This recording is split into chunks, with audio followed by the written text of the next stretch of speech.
Bloodborne is a strange, special game. Most games I can easily declare whether I like it or not, but Bloodborne is an odd case for me because I have a very deep love-hate relationship with it. Confusingly put, Bloodborne is brilliant when it's good, and absolutely terrible when it's bad. Frankly, the negatives about this title far outweigh its positive aspects, but those few components that are good are very well done. To put things in perspective, I'm writing this in 2021. I bought Bloodborne on December 31st of 2018. It took me a year of off and on again playing before I finally beat the first boss.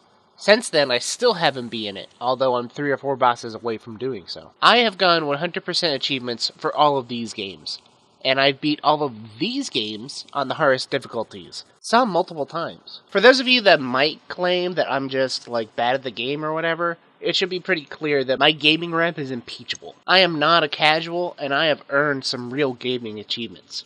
All that being considered, I've completely given up on Bloodborne as a game not once, but twice since buying it. That's how difficult it can be. Atmosphere, sound, presentation, factors such as these are top-notch. It's difficult to find better examples among video games. The dark, gothic tone of the game is reminiscent of Vampire Hunter D's Frontier and its various monstrosities. The creatures you battle offer encounters that are often intense and challenging, sometimes even too intense and challenging. Mechanically, the game works fine for the most part. Once you've learned the controls, there's rarely an issue with them, although there are some issues worth noting, most namely the fact that you can sometimes accidentally trigger the useless emotes during battle, which is always a surefire way to get butchered to death. While the enemies can seem overwhelming, you eventually discover that every enemy demands the exact same strategy, despite appearances or their actual attacks. As Video Game Donkey astutely observes, many players, when they're met with a seemingly insurmountable challenge, they just say, fuck this. For me, that game was Bloodborne. When I played this in 2015, I couldn't even get past the first boss. It wasn't until last year that I actually figured out how simple these games are. Not to suggest it's easy, just simple. It's just dodge and hit. And once you understand that it's dodge and hit, then you realize that the game ain't shit. Pa! And that's pretty much the truth. You dodge, and then you attack. That's really all there is to this game.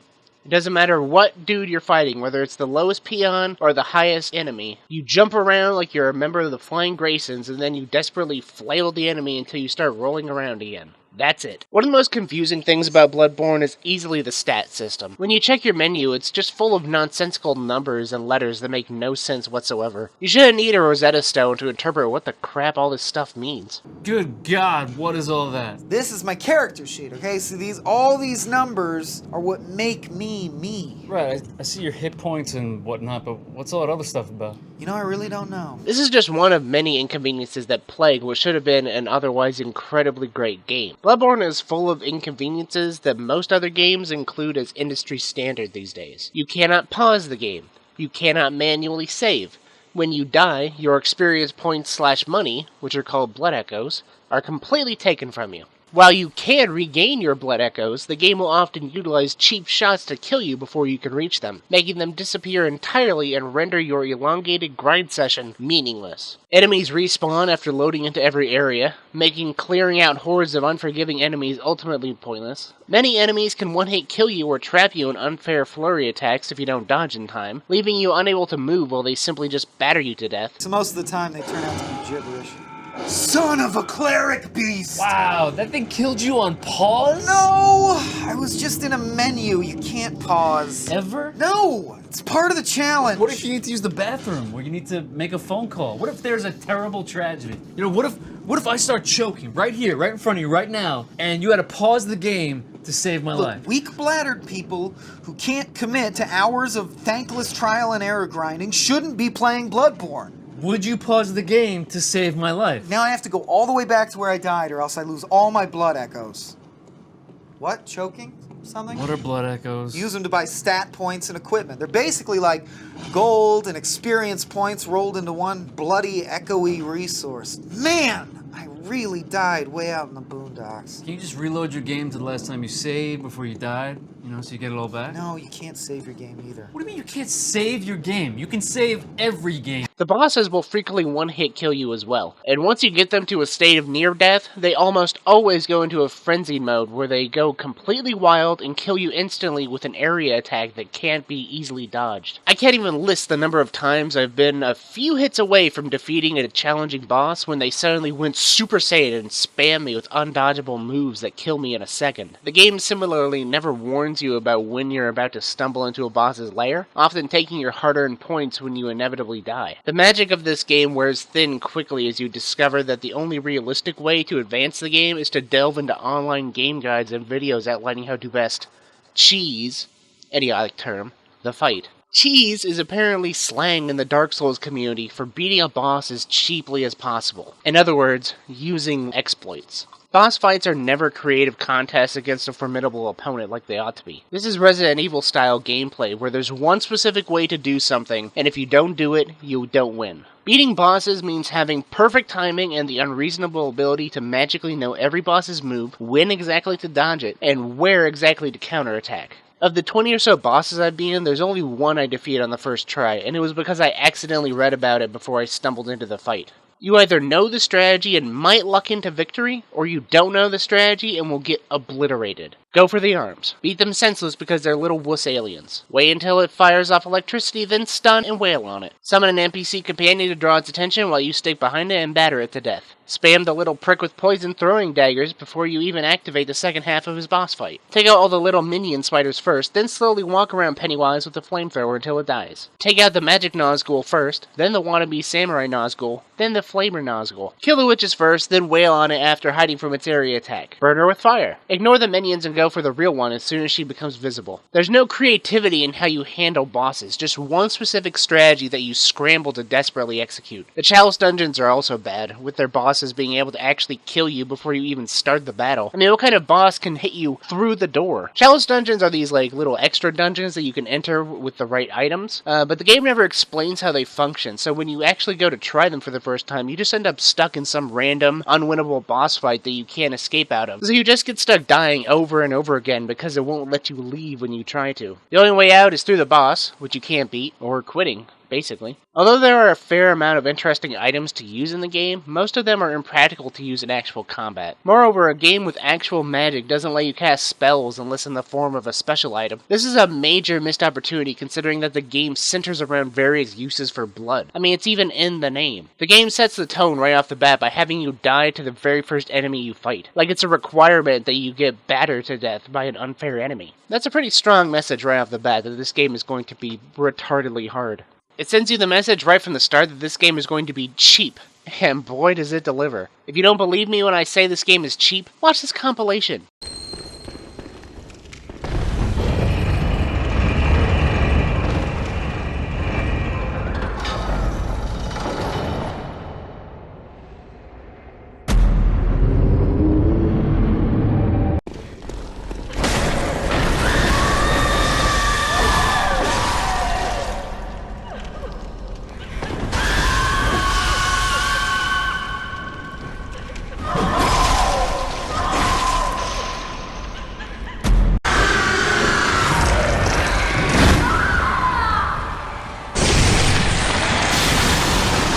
This is too scary of a game for me. Oh my god, she's waiting around the left side. She think what the fuck? This is some bullshit. No. This game is fucking, this is fake.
Get out of here, Scarecrow, before I go and tell Spider-Man. The story is completely hidden from the player as well. While most stories suffer from exposition, Bloodborne has the exact opposite problem in which it explains too little. The cutscenes tell you nothing. They're pointless. Like other Dark Souls titles, if you want to know the story, you're going to have to Google it because the game itself isn't going to explain anything. You're just left confused as you play, wondering what the balls is going on. Okay, so who are you then? I'm a hunter.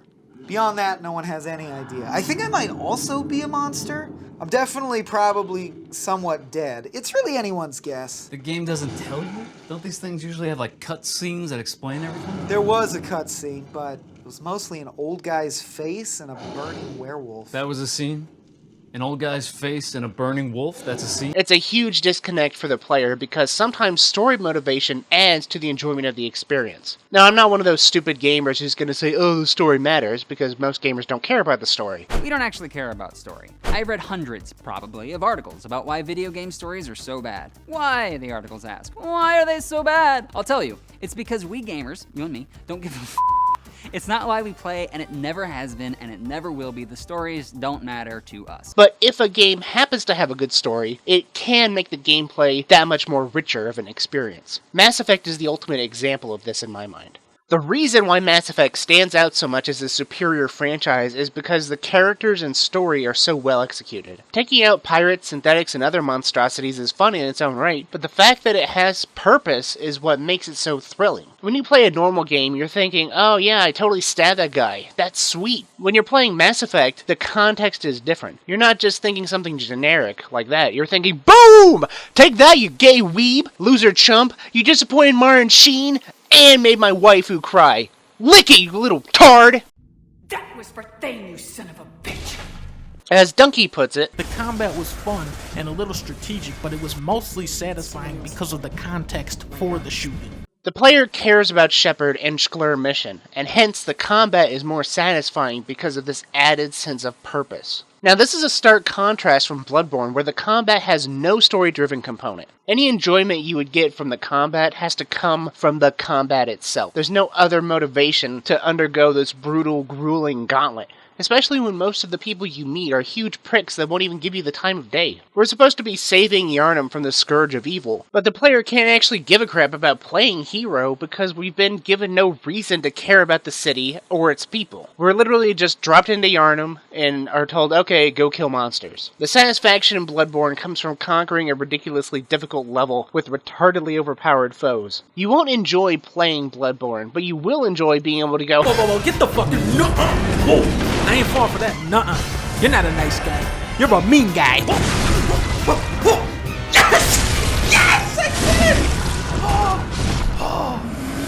Well, Paulie, looks like you're gonna be eating that rotisserie chicken in hell tonight. Similarly to Shadow of Mordor and Shadow of War, a lot of the fun of this game comes from revenge. Like in Shadow of Mordor, you build little rivalries with the orcs, and you go, yeah, I'm gonna get revenge, because you kill me that one time, you stupid noob. Bring it on, you stupid orc. In the same way in Bloodborne, you end up getting revenge on different people that killed you. Some no-name monster kills you, and you go, oh, that's it, it's on. And you fight your way through an entire level just to go and get revenge.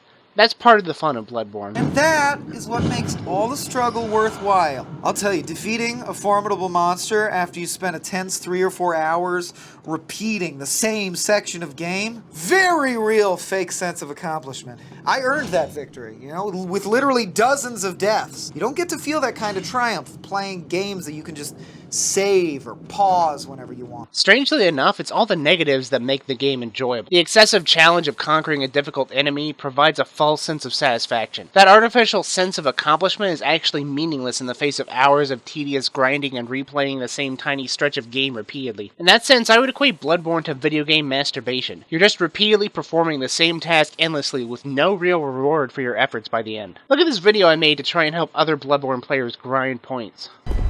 Anyway, so along here, there are these giant gay boys. Okay, there's one right behind this rock here, you can see him, and there's two over there. The premise is, we're going to use the beast roar to send them flying off this cliff here, thereby easily killing them,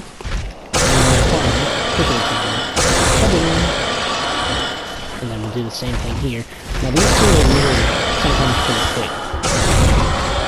Okay, now imagine actually doing that 100 times repeatedly. Loading into this area, killing 3 enemies really slowly, and then going back to the Hunter's Dream, and then loading back into that map, and then doing that all over again, but like a bunch. Then when you run out of ammunition to use the Beast Roar, which is required for this particular technique, you're gonna go grind some other map forever to get enough money and ammo to go back to that first method of grinding. It's not fun or even real gameplay if you really think about it. It also must be said that the community for Bloodborne is incredibly immature, and sometimes even hostile. When attempting to seek help for a difficult boss, there's no end to wannabes armed and ready to unhelpfully declare, "Get good!" At the same time, if you're playing online, the in-game messages are often intentionally misleading or wasteful. In Bloodborne, you have a set amount of messages you can leave other players when you're playing online. Good players will utilize their messages to help warn other players of ambushes or inform them of effective strategies. Then you have brain-dead morons that just lay them down willy-nilly on the most retarded things imaginable. At the same time, people will downvote your helpful messages for no apparent reason. The true ugliness of the Bloodborne community can be seen in places such as this, where completely unsexy Renaissance-style art sculptures are sexualized for no reason. It makes you wonder whether these grown-ups playing Bloodborne really matured past the mentality of their junior high school days. Seriously, this crap is on the level of like a 13-year-old giggling because he can see the statue of David Wang. Does anybody actually think that this is humor? 8th grade references to sex aren't actually jokes to anyone with half a brain cell. So all in all, is Bloodborne worth playing?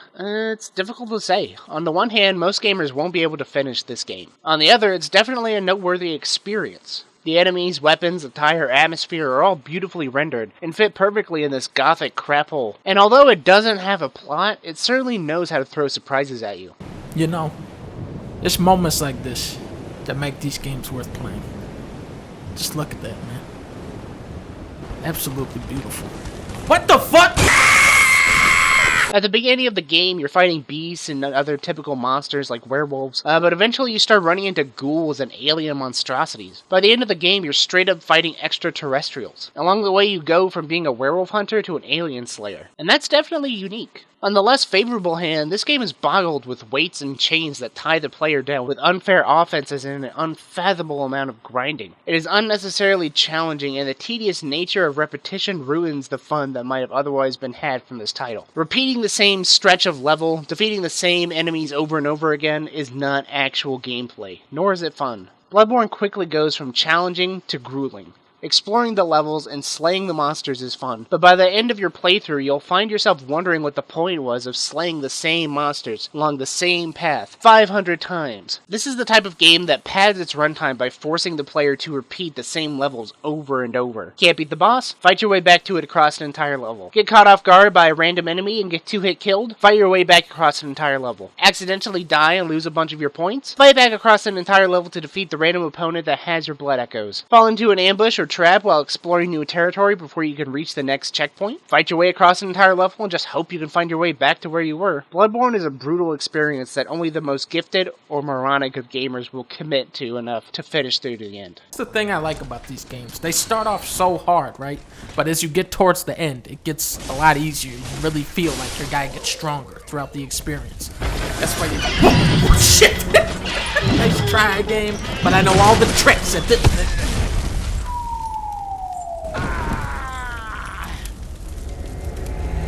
Thank you, Dark Souls.